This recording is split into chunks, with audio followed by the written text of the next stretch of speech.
Chánh danh định phận. Dĩ đức giáo dân. Chánh trị của Khổng giáo là dùng đạo đức để cảm hóa dân, lấy nhân chánh làm phép trị bình thiên hạ. Một hôm thầy Tử Lộ hỏi Đức Phu Tử, giả như vua nước Vệ cậy thầy sửa việc chánh trị, thì thầy định làm việc gì trước? Đức Khổng Phu Tử trả lời rằng, tất giả chánh danh hồ, ác phải sửa cái danh cho chánh vậy, hễ cái danh được chánh, thì ngôn thuận tự nhiên mọi sự đều nên. Đức Khổng Tử nói, danh bất chánh tắc ngôn bất thuận tắc vạn sự bất thành. Danh từ đã chánh thì làm việc gì đều có nghĩa lý rõ rệt, còn danh phận đã định, thì địa vị của mỗi người, trên dưới có trật tự quyền hành trách nhiệm phân minh, trên lấy lễ mà sai khiến dưới lấy lòng trung mà thực hành phận sự, thì trong nước lo chi không được thạnh trị.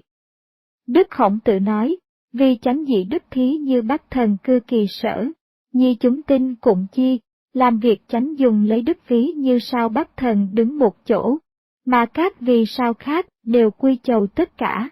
Có câu, quân tử chi đức phong, tiểu nhân chi đức thảo, thảo thượng chi phong tất yển.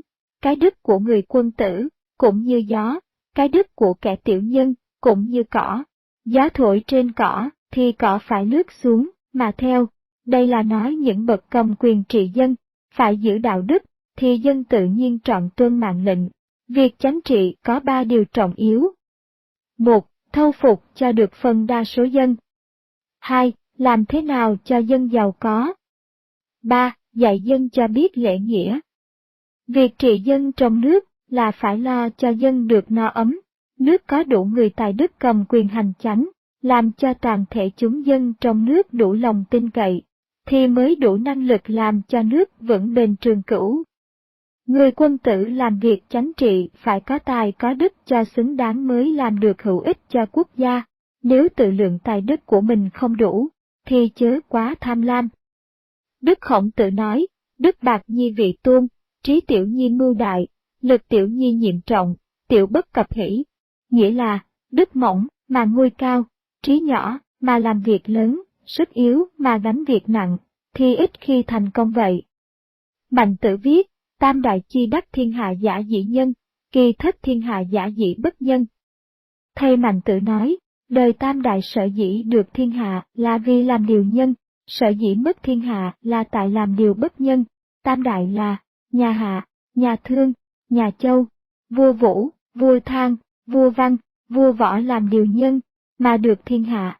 Vua Kiệt, vua Trụ, vua U, vua Lệ làm điều bất nhân, mà mất thiên hạ.